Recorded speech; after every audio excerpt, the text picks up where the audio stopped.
Hey kids, welcome back to some more science. Science is cool. As you can guess based on what's behind me, we are going to continue talking about ancient Egypt. This week, we're going to concentrate on those pyramids. Who built them? How did they build them? Why are they that shape? And what's inside of them? You're going to learn some cool pyramid facts, and you're going to make your own little pyramid shapes. So let's get started. Science is cool. So the Great Pyramids of Giza, seen behind me, are in Egypt. Way over here from Minnesota. In an area that's made up of desert. It's sand right along the Nile in northern Egypt. Those pyramids have been there for over 5,000 years. Archaeologists discovered that the pyramids were actually burial grounds for kings, the pharaohs. When the pharaoh died, the belief was, as discussed last week, that the pharaoh went on to the land of the dead. The pharaoh was God in the ancient Egyptians' mind. So, in the next life, the pharaoh needed everything with him so that he could rule from the land of the dead. He needed his body and he needed his stuff. And where are you going to put that? But in a nice big pyramid. Although as it turns out, that pyramid is mostly solid stone. There are rooms inside to put the pharaoh's things, and there's even rooms underneath the pyramid, but most of that pyramid is solid stone. The pyramid is like a tombstone. Nowadays, in modern times, when people die, we bury them and usually mark their spot with a tombstone. The pyramid is a great big tombstone, a monument to say, here lies a great person. Now, I mentioned that most of these pyramids are solid and that there's tunnels and rooms inside of them, but what does that look like? Well, here's a cutaway drawing of what that might look like. You can see the rooms kind of in the middle and in the bottom and then the one underneath, and those lines there, those are the tunnels that are going into it. Here's a really cool video. Takes us inside of there to see what that looks like. Pretty cool. Let's take a look. You're in the heart of the Great Pyramid of Giza, just outside Cairo. This is the only surviving wonder of the ancient world. It was built over 4,500 years ago, the tomb of the pharaoh Khufu. You're now travelling along a ceremonial passage known as the Grand Gallery. It's 45 metres long and nearly 9 metres tall.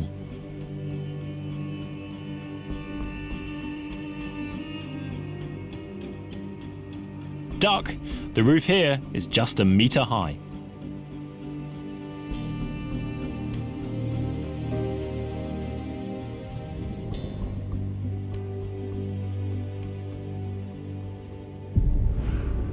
And here we are, the king's chamber, where it's thought the pharaoh was buried.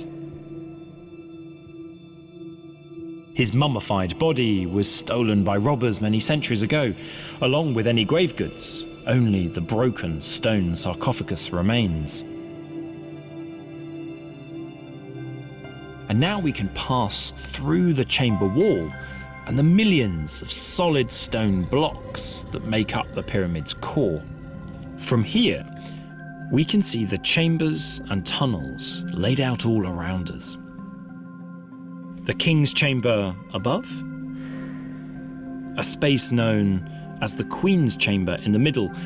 We now believe it housed not the queen, but a shrine with a life-size statue of the pharaoh himself. And below, the mysterious subterranean chamber. So it looks like that thing is hanging there in outer space. It's not.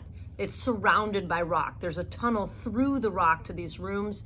It's a little misleading. I guess it's hard to show that when you're drawing on the computer. You don't want to have to draw all the rocks. Plus, you wouldn't be able to see anything. So whenever you see that thing hanging there, just assume it's surrounded by rocks. This one is usually closed to the public, and its purpose has never been fully understood. Unlike the rest of the pyramid, it's dug out of the bedrock, well below ground level. It appears to be unfinished. the walls are rough and irregular. Here's a strange 3-meter deep shaft. And over here, a narrow tunnel that peters out after just 15 meters. But looking up, through the bedrock and millions of tons of stone, you can see that the subterranean chamber was no blunder. The Great Pyramid's architects and builders worked with precision. The 3 access corridors and the 3 chambers align almost perfectly. And all on an exact north-south axis.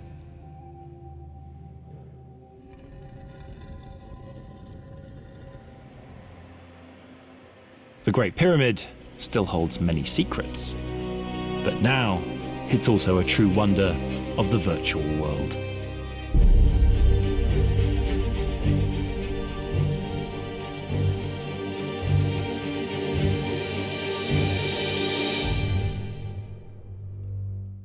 So again, we go back to the question of why a pyramid?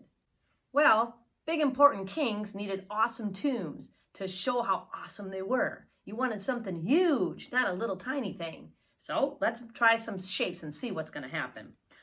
We could just stack some blocks up like this. But for anybody who's ever built with Legos or blocks, that shape is not very stable. It falls over. Wouldn't be good to spend all that time and energy making a great big building that just fell over if there was an earthquake or a high wind. So what other shapes can we do? Okay, here's another shape. This is called a cube. It's got square sides and a square top and a square bottom. It's very stable. It has, you can see this square bottom, and then we just built up from that to make this nice tall structure that doesn't fall over even when I shake the table. Nice. Awesome. That's a great idea. Except it's got a few problems. One thing you have to realize is that in ancient Egypt, they didn't have cranes, they didn't have dump trucks, they didn't have heavy lifting machinery. This rock had to be cut out of the ground by hand, dragged to where you wanted to put it, hauled up on top of each other, and fixed into place. You don't want to be using a lot of rock. You know, the more rock you need, the more work it's going to take and the longer it's going to take. So while this is a great idea, there's an even better one. Let's check it out. Look, here's another shape. It's a pyramid. It's got the square base like the other shape did, but it's got less and less blocks as we go up. It's also very stable, but it uses less blocks. That means it's probably easier to build. I wonder how many blocks it uses versus this one. Let's find out. This one, we're going to break down into the 3 levels. Let's see here. We've got 3 different square levels. 1, 2, 3, 4, 5, 6, 7, 8, 9, 10, 11, 12, 13, 14, 15, 16, 17, 18, 19, 20, 21, 22, 23, 24, 25, 26, 27. My square pyramid has 27 blocks on it.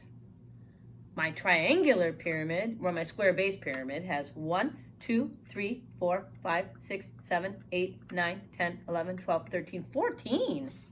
Wow, that's almost half. That's almost half as many as that one. That's going to be a much better idea, so much easier to make. And that's what the ancient Egyptians did. They would make these pyramids, and then you can see from the pictures that the sides weren't so lumpy, bumpy, stair-looking like these. They would fill in the rest of it, the outside, with some limestone-type material and smooth it down to make it look totally awesome. So how do we think these pyramids actually went together? They didn't have any cranes, they didn't have any dump trucks, they didn't have any bulldozers. How exactly did they get all these large blocks into place? Well, we're not entirely sure, but here's an animation that shows what it might have looked like to assemble these pyramids. A suitable location is chosen by the pharaoh. The site is cleared of any vegetation, that's plants, and loose sand. The pyramid site is marked out by 4 wooden stakes.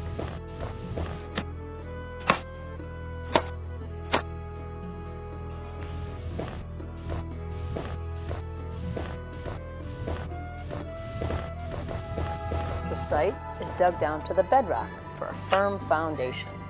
Yeah, you don't want your pyramid to sink because of the sand. Trenches are dug into the bedrock. Water is then poured into these trenches, acting as a form of leveling. Yeah, that's going to make sure your pyramid's going to be straight up and down and not crooked.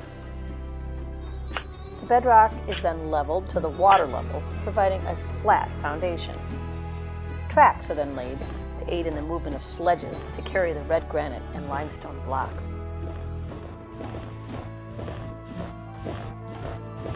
These sledges are pulled by a team of laborers, and the tracks are kept waxed to reduce friction. And by laborers, we mean slaves. They had slaves back then. The stone blocks are suitably positioned by stonemasons. Stonemasons are people who work with stone. After the first course of blocks are laid, ramps are built to reach the next level. The ramps have rollers built in to allow the sledges to carry bricks that can weigh 2 tons to move up levels. That keeps them from sliding backwards. This technique is continued up until the top, where a gold finishing stone is finally placed. Tombs and passageways are cut into the pyramid for the burial of their pharaoh. The pyramid is then completed by limestone sides being smoothed down. So think back to the video before this one. Do you remember how plain it was on the inside? Back in the burial chamber, what we thought was a burial chamber, it was just plain rock. Not very interesting. Real Egyptian tombs they found, like Tutankhamun's tomb that was not disturbed, looked a lot like that. It was beautifully painted inside with pictures of the gods and what looks like little pictures of animals and squiggles and something on the wall. Turns out those wacky looking characters on the top called hieroglyphics, and that is the ancient Egyptian way of writing. They're pictures, but they don't mean what they look like. So the owl doesn't mean we're talking about an owl. It's a sound. The Egyptians would arrange those into make words like we do with our letters. But unlike, say, English that reads from left to right, hieroglyphics can go right to left to right, or up to down. That's different. The orientation of the word depending on what it was written on. So, for example, over on our wall here, it might be written up to down because it's maybe an official thing. Also, they kind of like to make their writing look super fancy. So when we write our names, we just kind of write them in a line, whereas they might arrange the pictures to kind of be in a beautiful little design. Somehow they were able to figure out what that said. Seems kind of hard to me, but they could do it. I know I said at the beginning that we're going to be making some pyramids, but before we do that, let's have a little side project. Let's make some super cool old looking paper, and then you can draw some hieroglyphics on it. Let's do that first. Art project time! Here's what you're going to need to make your old paper. You're going to need a sheet of white paper, some hot coffee, and a pan that's got some sides on it. So first thing you need to do, old paper never looks really nice. It's always kind of mashed and wrinkly. Crumple your paper up. Okay. Then open it up. This works good for treasure maps too, by the way. Smooth it out. Okay, and then you're going to put it in your pan and just dump your coffee over it. Let it soak in. Let it sit there for a bit, just soak in. Okay, this has been sitting for a couple minutes. Now I'm going to carefully take it out of the pan. And I'm going to stick it in the oven at 200 degrees till the paper's dry. And don't worry if it rips, because real old paper has rips on it too. Here's my paper. Looks pretty cool, huh? I did end up kind of ripping the edges a little bit because, let's face it, when you make your paper from scratch like they had to do, it wasn't perfect. So the more you crumple it up and the more you make the edges kind of jaggedy, the cooler it looks. This took about 10 minutes in the oven. And I remind you, this would be an awesome paper for treasure maps too, huh? I think if you wanted something a little darker, you could probably put it back in the pan and pour more coffee over it and dry it again, but I'm pretty happy with this. Hey, and you know what? There's a message on this side, written in hieroglyphics. Shall we see if we can figure out what it says? Let's do it. Here's a list of hieroglyphics. Take a screenshot and print it out. Okay, here's our secret Egyptian note. Let's see if we can figure it out. The first one is a hook. There it is. It is a S. Next is a feather. That's an I, or I guess it's a leaf. Oh, wiggly water thing is an N. Okay. Next, we need to find that hook thing, which I guess is supposed to be a folded cloth. That's an S again. Okay, signs. All right, now we're looking for the leaf again. Let's see, that's an I. Oh, that, I don't know, that thing, I don't know what you call that. Oh, it's a Z, it's a Z. Okay, good, good. Let's see, now we're looking for the basket. It's a k sound. Then we have some kind of bird here. The quail chick. Okay, it's an O. Ooh sound. Yep, ooh. Then a mouth. A mouth, open mouth is an L. So let's figure out what this says together. Let's put it all together. We'll sound it out. Science. Science is cool. Oh, science is cool. Oh, yeah. For our next art project, you're going to need these next 3 templates. So take screenshots and print them out. After this, I'll show you what materials you need. Now, you're going to need some clear tape, some scissors, and some crayons if you want to decorate your pyramid. Plus, of course, the 3 templates. To make your own 3-dimensional shapes, you're going to take those printouts that you should have just printed, color them in if you want to, but then cut each one out on the outside dark line. When you're done, you should end up with 3 shapes that look like this. This is the square one, this is the square pyramid, and this is the triangular pyramid. Take your scraps, put them away. The next step is to fold them up and tape them. Let's start with the square pyramid. If you look at this, you've got some red lines on there. We're gonna flip it over. Actually, I guess it doesn't matter which side you do it on. I wanna see my squares.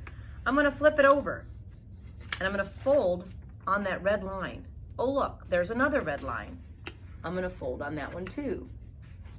And there's another red line. I'm gonna fold on that one too. Okay, now I forgot to make some red lines here, but you can see how these little arm flaps, they gotta be folded too. Just fold on all of those lines. So you should end up with something kind of like this. The next step is to get some tape ready. You're gonna match up the dots. I have a red dot and another red dot. I'm gonna put some tape on there, touch them together, and tape it. Makes like a side. I'm gonna do the same on the other side, but the dots are now blue. Put some tape on that blue dot. See it? And touch the blue dots together like that. You can see it's starting to make a box, isn't it? Next, I think I'll do my green dots. I'm gonna put the tape on the green dot, fold it up to the other green dot, and just press it on. Now it looks like my pink dots are next. I'm gonna take my pink dots, touch the sides together, and press them on. You can see that that 2-dimensional shape, that flat shape, is now becoming a 3-dimensional shape. It's tall. It's a box. It's a cube. And I'm just gonna add this is gonna be a tricky one where I'm actually gonna put 3 pieces of tape on before I fold it. Okay, I'm gonna close the top carefully and just push down the tapes. Okay, look, I made a 3-dimensional square. I made a cube. Next, let's do this one. It'll be a lot quicker. It's got less sides to it. We're gonna fold on all of the red lines like we did before, but this time when we fold up, there's actually gonna be triangles sticking up.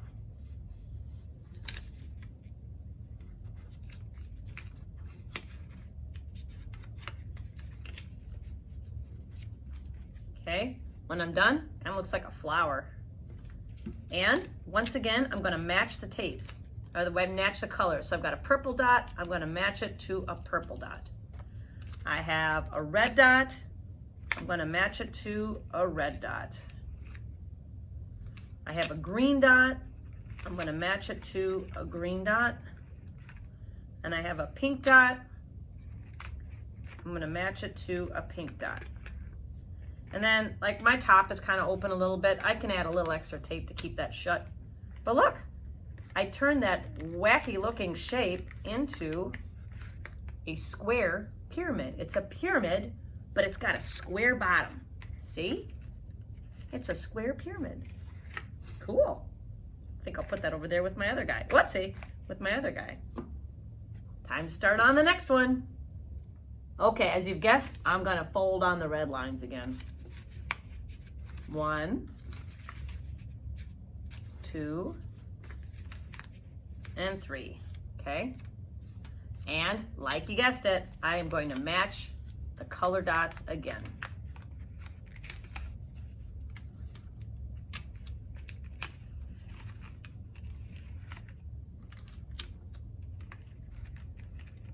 And this time I made another pyramid, but instead of having a square on the bottom, it's got a triangle on the bottom. A triangular pyramid and a square pyramid. Cool. Well, that's all I have this week on Ancient Egypt. Have fun making your pyramids, and you know what? You could even make a really big pyramid and put your teeny tiny tup tomb from last week inside. That would be pretty cool. You know what else is cool? Science is cool.